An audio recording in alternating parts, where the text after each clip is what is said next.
All right, so today we got to talk about a very important story that or thing that came out a couple days ago, actually, but I wanted to bring it up, and it's WHO admitted that asymptomatic cases are rarely infectious, um, and this is something that they already did. They kind of walked it back, but now they did it again, and it's something we already knew. Like it's something that we already knew, not 100%, but we already knew that it was very likely because you look at the amount of new cases over the last couple months.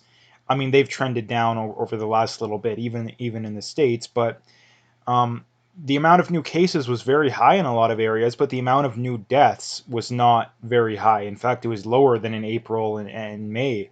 So we knew that there was an increasing amount of asymptomatic cases being discovered, and again, which means that um, they're not spreading as much because if there was as many symptomatic cases, then there would be more deaths. Not only that, the spread would be that much faster. So again, it's something we already knew, and this is just another reason that just proves the whole paranoia around the lockdowns and the mandatory mask garbage. And another thing that's came out too is that I mean, this is something that some doctors have brought up, that they basically said that the chances of spreading it um, with like just like you walk by someone is also very rare. That they've basically found that you need to stand beside someone for at least a decent amount of time. The amount of time is kind of what's debated, but the one thing that isn't really a debate is simply walking by someone in a grocery store or at the gym or something like that.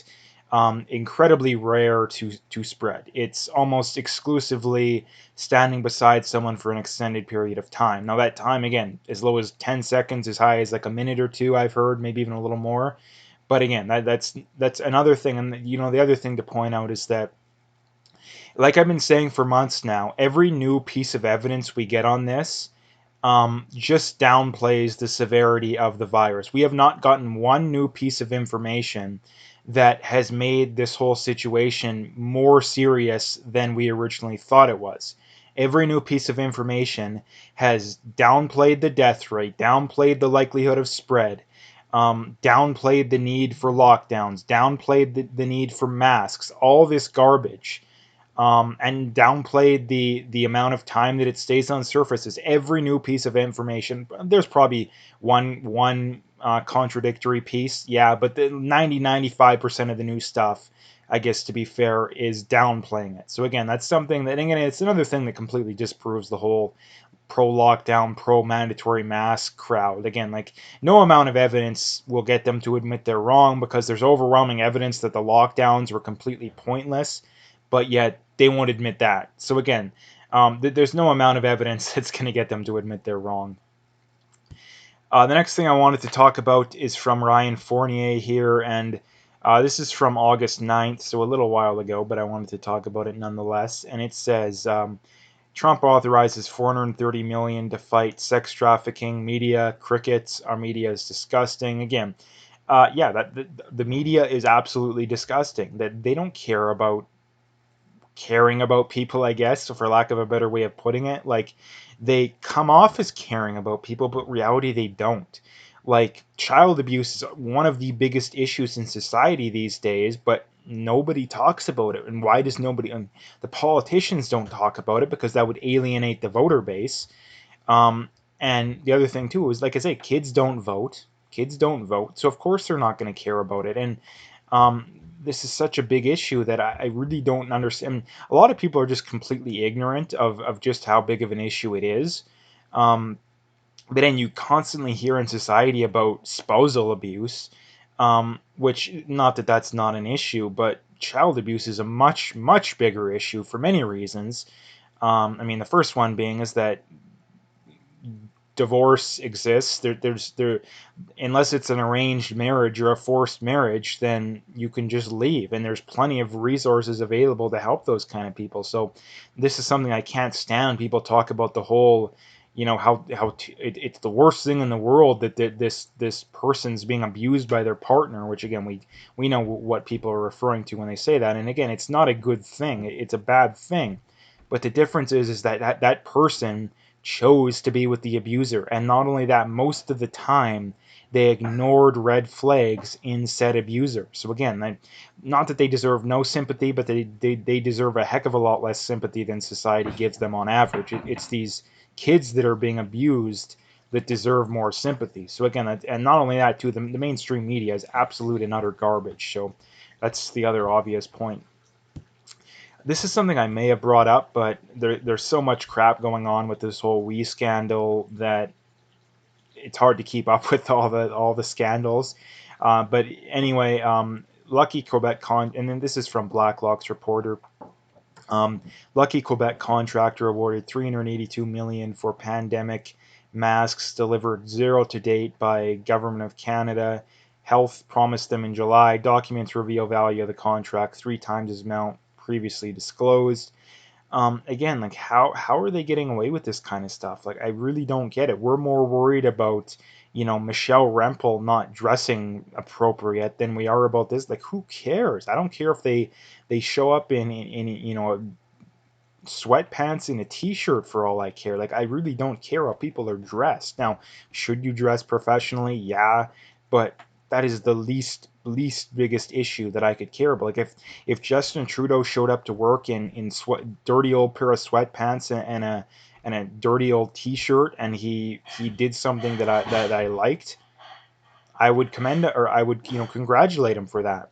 But this idea that we're worried about that kind of stuff is insane. Like the Government of Canada, the deficit for this year is over $500 billion, and we're worried about this garbage. Like again, this is something that we have to get our priorities straight as a country, and because the mainstream media and colleges and universities and public schools basically exist in a large part to brainwash people, nothing ever really changes. Like nothing ever really changes. And not only that, too, the big tech, the social media companies are incredibly biased. So again, that plays into it as well. So yeah, it's something we need to really wake up to as a society. And the last thing I wanted to bring up here is Paul Joseph Watson responding to Tim Pool here. And he says the top pin post on the subreddit r/justice served is of a cop holding a woman by the neck and body slamming her for not wearing a mask, quote unquote justice. And Paul Joseph Watson pointed out, and just like that, the left stopped caring about police brutality.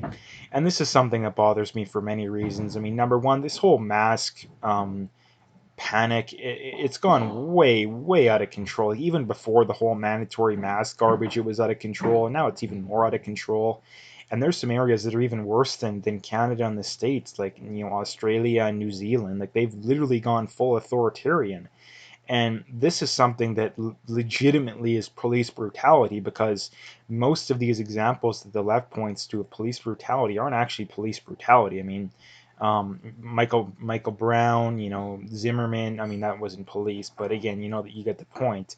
Even George Floyd, to an extent, I think that there's a lot of nuance within that. I think the cop did overreact, but was it murder? Was it even manslaughter? I don't think so, because the evidence clearly points against that. But that's neither here nor there. Again, the main point being is that why in the world are we going this far? Like, this is the thing I just can't stand. And then when it comes to masks, too, I don't care what people want to point out when it comes to the whole science. There is no way that the scientific evidence for mask wearing literally flipped 100% within a period of like a month. There is no way that that was the case. In March and April, the Fauci and Tam and all these quote unquote experts literally were saying masks don't work. They do more harm than good. And now they're saying not only do they work, but we need to force people to wear them. I don't care what the science says. There is no way that the science changed that fast and in that to that degree. If the science changed, it would have changed from masks don't work to masks they work a little bit, but they still do more harm than good, to they do a little bit more good than harm, to they will single-handedly prevent us from having the pandemic. Like that's how and it would take a period of like a year or two at least for that to happen. So again, this idea that these people try and point out, oh, that the reason why we completely have a completely different position than we did in March and April and even into May is because the science changed. But the reality is that the science didn't change. They just changed. I mean, it did to a degree. The reality is that masks, they work a little bit, but it's largely negligible. It's largely not because they flat out don't work, which the cloth masks, I believe, flat out don't work, and the evidence seems to show that. But most people don't wear them properly. Like, most people don't wear them properly, thus making them completely pointless. And they do have negative health effects. They reduce your levels of oxygen. I almost everybody I know who works a job where they have to wear them a lot doesn't like them. They say they're more tired. Not only that, too, we've had dentists come out now saying, yeah, they do a lot of harm when it comes to tooth decay and stuff in your teeth and in your mouth. There's plenty of examples of people getting infections from wearing masks. So again, um, anybody trying to argue that there's no negative health effects to wearing masks is flat out lying. They're flat out lying, and there's no debate on that. So anyway, and again, the whole point here is that why the authoritarianism? Why the authoritarianism? I really don't get it. I really don't get it. So anyway, I'm going to leave it there. If you liked the video, make sure to hit that like and subscribe if you haven't already. Make sure you follow me on those other social media platforms if you're ready, or if you haven't already, sorry, and stay tuned for more.